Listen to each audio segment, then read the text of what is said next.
All right, so students, we are going to walk through your project here.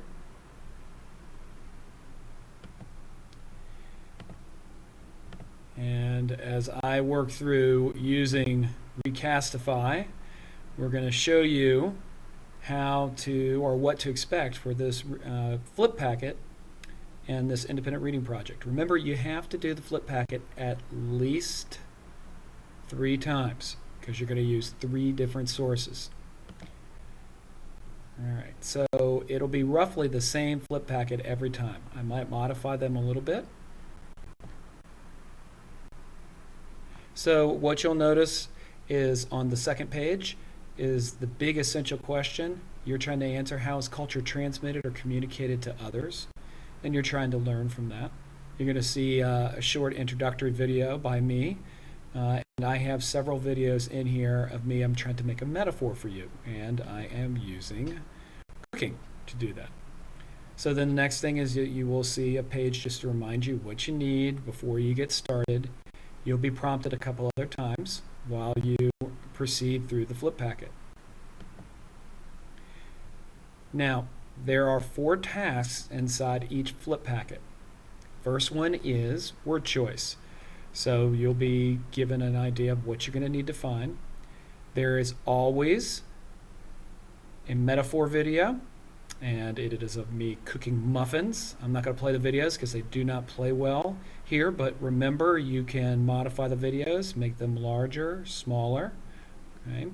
And then there's more of an instructional video if you need a little bit more help with word choice and what that entails. Then you get to the page where you're prompted to go to the actual form you're going to use. So these are Google Forms, just like you have used before. The nice thing is once you finish a Google form, you don't have to go back in and save it again. It's already saved. And you and I will work out how I transfer that data to you. But once you finish the word choice form, if you go home and you don't do anything for the rest of the day and then you come back to school then tomorrow, you'll be able to do the next form after that. So let me just show you what one of these Google Forms looks like. So we'll go to word choice.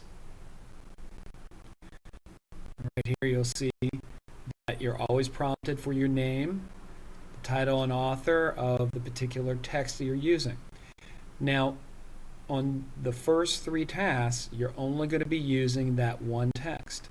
Sometimes they're just going to be little charts and things. Sometimes they're going to be paragraph answers, lists, and there are times when I embed additional videos inside of these to help you with some of the concepts. Right? So be looking for those. Once you've completed the form, again, you move on. And you move on to the next task. Craft and technique is the next one. You'll see a page again where there's an instructional video right down low here, and one where I continue with the metaphor.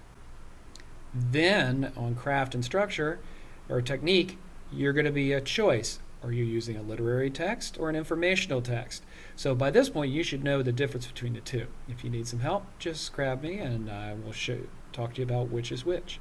Then there's point of view. And finally, you're going to have comparison. So what I'd like you to keep in mind is that you have 4 different tasks that you have to complete within each flip packet. This is something that you're doing on your own.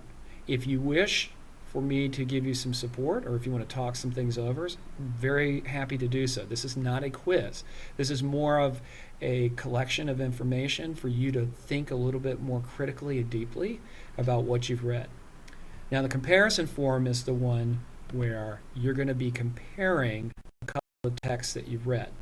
Maybe you're going to use culturograms, or possibly you're going to use the 2 of the texts you've already read.